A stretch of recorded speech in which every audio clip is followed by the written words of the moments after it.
Starting today here in Los Angeles, restaurants will no longer be handing out plastic straws unless you ask for one. They came by the thousands to honor his music and his impact. An outcry of support for greeters at Walmarts across the country has the company making changes. Prosecutors say the universities are not co-conspirators. Here at USC, 2 current employees have been charged with this scandal, leaving the university to conduct an internal investigation. In fact, USC says it plans to review its entire admissions process. It was a tribute fit for a legend. With a packed arena and stars in attendance, thousands showed up to honor the life of rap artist Nipsey Hussle. The only way to overcome the darkness is to be a light. The LA musician was well known in the music industry, having just received his first Grammy nomination. His work focused on empowering his community, something he backed up in his personal life as a businessman and a father. My pain is for my 2-year-old that probably won't remember how much his dad loved him. Hussle recently purchased property in the South LA neighborhood where he grew up. A former gang member who preached unity and peace. But it was in front of his clothing store where he was shot and killed last week.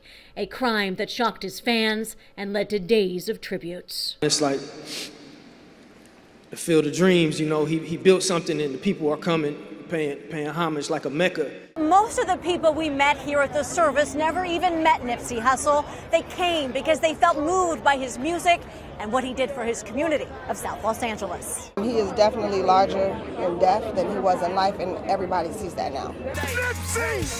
The service was filled with stories and music, and even the reading of a letter from President Barack Obama. While most folks look at the Crenshaw neighborhood where he grew up and only see gangs, bullets, and despair, Nipsey saw potential. And as his community mourns, they vowed not to forget how he lived in hopes of bringing change. Joy Benedict, CBS News, Los Angeles. Hey, y'all. It's a greeting shoppers in Marion, North Carolina have come to expect. Jay Melton is one of many Walmart employees across the country working with a disability. He's living with cerebral palsy and uses a wheelchair. So when Walmart decided to change its greeters to hosts, requiring them to lift 25 pounds, climb ladders, and perform other physical tasks, he feared for his job. I've been doing it for almost 17 years, and then all of a sudden, they cut it out. And other employees with disabilities in different states feared the same fate. Nathan works at Walmart in Pontiac, Illinois.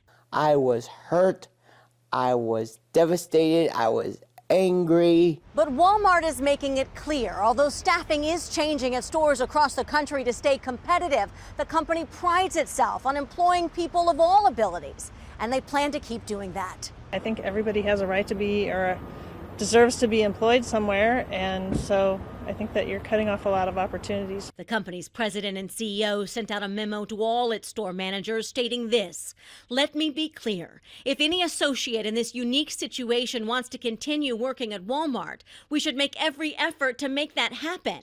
And when it comes to Jay Melton, that's exactly what Walmart did. He and several other former greeters with disabilities are now moving to self-checkout. As a father, you want your kids to be successful. Melton is happy to keep his job, even if he now has to find a new catchphrase. Joy Benedict, CBS News, Los Angeles.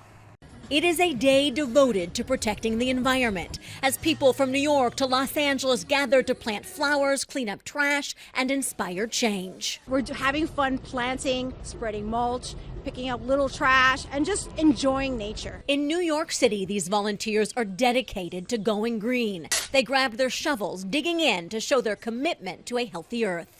A day set aside for a nationwide outpouring. In 1970, Earth Day began when Americans took to the streets demanding environmental reform, fighting against oil spills and polluting factories.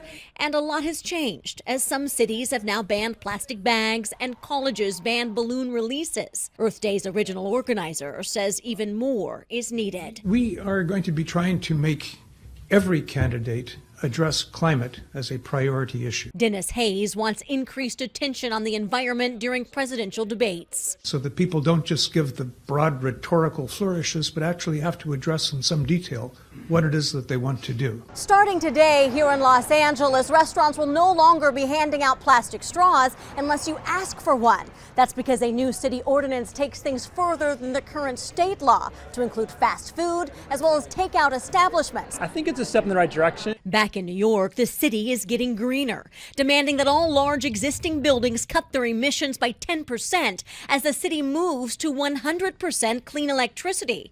It's another step in preserving Earth for future generations. Joy Benedict, CBS News, Los Angeles.